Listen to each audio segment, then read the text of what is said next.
25 साल में नॉर्मली आदमी शादी के लिए तैयार होता है। हाँ, इंडिया में भी एवरेज एज शादी की 23-24 साल है, ओके, पर अर्बन सिटीज में मुंबई, दिल्ली, यहाँ पर लेट होती जा रही है। पर विलेजेस में और सेमी अर्बन एरियाज के अंदर भी टाइप 2 सिटीज में भी शादी की एज 24 साल 25 साल है।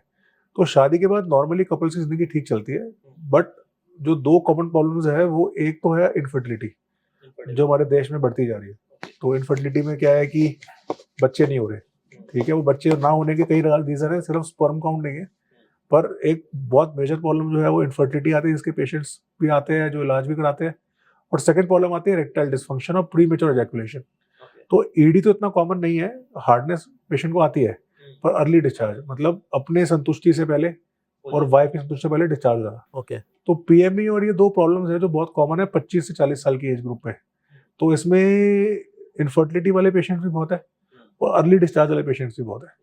तो इसके मेजर कॉजेस क्या है और उसको मतलब कैसे हम टैकल कर सकते तो हैं? पीएमई का नंबर 1 कॉज मास्टरबेशन है, जो ये यंग एज में मास्टरबेशन किया है। हम्म, तो होता है कि मास्टरबेशन के अंदर हम लोग फुल्ली अराउज नहीं होते, अच्छा, ठीक है। प्लस मास्टरबेशन में क्या है कि जो हैंड है वो एक कोल्ड हैंड है, ग्रिप सिंड्रोम बोलते हैं इसको। ग्रिप सिंड्रोम मतलब कि पेनिस को वजाइना की हैबिट नहीं बढ़ती। जो वजाइना है वो एक मॉइस्ट एरिया है, वाटरी एरिया है वजाइना वार्म है, तो सेंसेशन की हैबिट नहीं होती। तो जब भी वो पेनिस को इंसर्ट करता है वजाइना में, तो एकदम जो उनको हीट फीलिंग आती है वो डिस्चार्ज हो जाती है। तो मास्टरबेशन वाले पेशेंट्स में ये बहुत कॉमन है। तो हमें उनको रीओरिएंट करना पड़ता है, उनको सिखाना पड़ता है फिर से उनकी बॉडी को सेंसेशन को कंट्रोल करना। तो इसके अंदर there therapies that we do, इसमें एक्सरसाइजेज जो हम कराते हैं, इसमें पेनिस की सेंसिटिविटी को डिक्रीज करते हैं। कुछ इसमें एग्जांपल इसका? एक प्रॉपर ट्रीटमेंट है इसका। तो उसमें क्या है कि पेनिस को हमें डिसेंसिटाइज करना है। तो एक तो उनकी मांसपेशी छुड़वानी है, they have to stop masturbating. Second है कि उनको अपने पेनिस में जो हाइपर सेंसिटिव एरियाज है, पेनिस का टिप है, ग्लांस है, उनको हमें डिसेंसिटाइज करना है।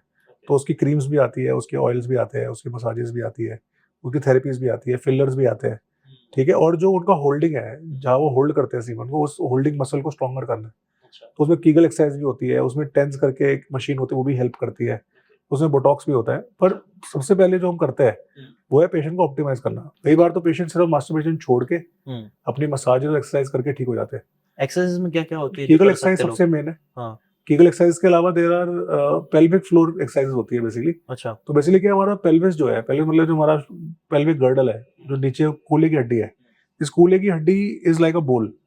इस कूल्हे की हड्डी में हमारी सारे मेजर ऑर्गन्स है। अच्छा, हमारा पेशाब का थैली है, हमारा पोटी का रास्ता है, और हमारा जो ब्लड सप्लाई है, टेस्टिस का सप्लाई, सारा उसी में से जाता है। अब होता क्या है, हम लोग क्या आजकल क्रॉनिक सिटिंग में है, हमारा क्या ज्यादा खड़ा हुआ काम है नहीं। अब क्रॉनिक सिटिंग करते रहते हो तो क्या होता है, आपका पेल्विक फ्लोर ढुलक जाता है, आपको जो पेल्विक फ्लोर के मसल्स है वो वीक हो जाते हैं। तो वीक होने की वजह से क्या है कि उनके अंदर वो टोन और स्ट्रेंथ रहती नहीं। तो पेल्विक फ्लोर मसल्स को हमें स्ट्रेंथन करना है। तो पेल्विक फ्लोर मसल स्ट्रेंथ होगा तो वो जो फ्लोर है वो टाइट रहेगा। टाइट रहेगा तो फिर आपको इरेक्शन भी बेटर आएगा, आपका होल्डिंग बेटर होगा, आपको यूरिनेशन खुल के आएगा। जिन लोगों को कब्जे की प्रॉब्लम होती है, कॉन्स्टिपेशन, वो ठीक हो जाएगी। तो आपका जो नीचे का हिस्सा है ना, सारा पेशाब, पोटी और सीमन, ये तीनों पार्ट ठीक हो जाएंगे।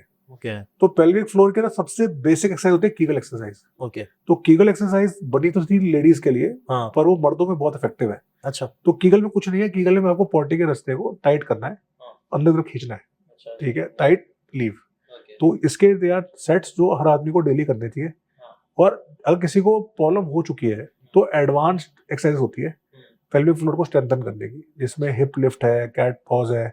मेरे चैनल पे बहुत सारी एक्सरसाइज दे रखी है हमने, अच्छा, तो उसकी लिंक डाल सकते हैं। But pelvic floor rehabilitation, PFR बोलते हैं, PFR, इससे हम बहुत सारे मरीजों को, बहुत सारे पेशेंट्स को बिना दवाइयों के ईडी में भी, पेशाब में भी और सीमन में भी, तीनों में अच्छा रिजल्ट दे सकते हैं। अच्छा, ये कर सकते हैं, ये कर सकते हैं, घर पे कर सकते हैं, वेरी नाइस, ठीक है। और जहाँ पर इससे फायदा नहीं हो रहा है या जहाँ पर चीजें बहुत खराब हो चुकी है, उसमें फिर हमें दवाइयाँ या थेरेपीज फिर ऐड करनी पड़ती है। Okay, okay. तो अगर आपको ये बातें काम की लगी होगी तो do check out the full podcast यार, जाके देखो, डिटेल में चीज़ों को समझो, तब ज़्यादा अच्छे से समझ में आएगा, ज़्यादा अच्छे से आप अपनी ज़िंदगी में चीज़ें अप्लाई कर पाओगे।